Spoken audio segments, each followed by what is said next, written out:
So earlier this year in January, I made a video covering my thoughts on season 2, and here we are now with the release of season 3, which is the finale to Squid Game, which brings Squid Game to an end. So now we have the whole story from start to finish. And for the last season, we were only given a total of 6 episodes. And as you can imagine, every season there was less and less, with the first season having 9 total episodes, season 2 having 7, and then season 3 having 6. I did like how the show continued off right off the get in the first episode of season 3. The 4th game was actually very interesting. So the players had to be in one of the 2 teams. One team was basically supposed to escape, and then the second team was supposed to kill someone. And if you were on the killing team, you had to kill someone before the time was up, otherwise you would be killed. And the other team just had to survive for the time being, and they were given these keys. I have to say,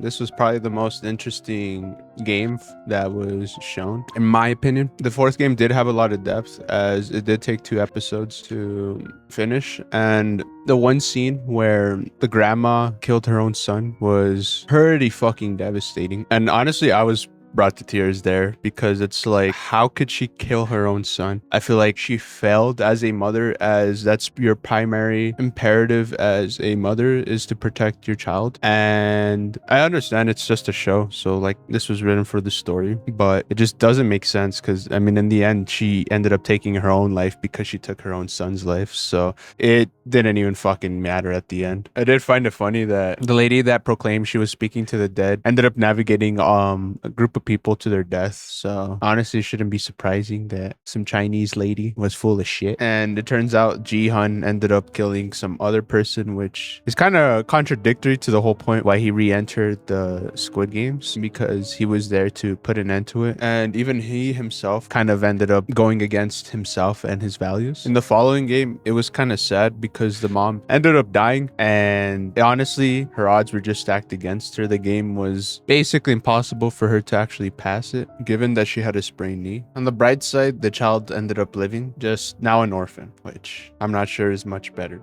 In the following game, it was supposed to be quite civil. After all, the guards said no more violence, and after chain of events, it turns out everyone started just killing each other. So things did not go as they should have gone, because the whole point of the last game was basically, to describe it in case you guys didn't watch it, was you had to vote for one person from all the players to be eliminated. So at minimum, one player had to be eliminated per round, and there was a total of 3 rounds. So at the beginning of the game, there was a total of 9 players, and in the end, only 1 remained, as Ji-hun, the protagonist, ended up taking his own life. That way the baby could live. And I think that was a sacrifice that he took for, I wouldn't even say the greater good, but I guess so he wouldn't die a liar. I do respect that, and I think that's what, I guess, what makes the show somewhat still good. I think a lot of people didn't like the ending. I personally think it was perhaps not the best, but overall, I would still say the show deserves a 9 out of 10. And that's because even though the show is actually very predictable, I'm not gonna lie, nevertheless, I think the show gives a good emotional experience. And it's kind of obvious, like how most shows work. Like, the show kind of keeps going until the main character dies, because the main character has plot armor. And in this case, that's kind of how it ended.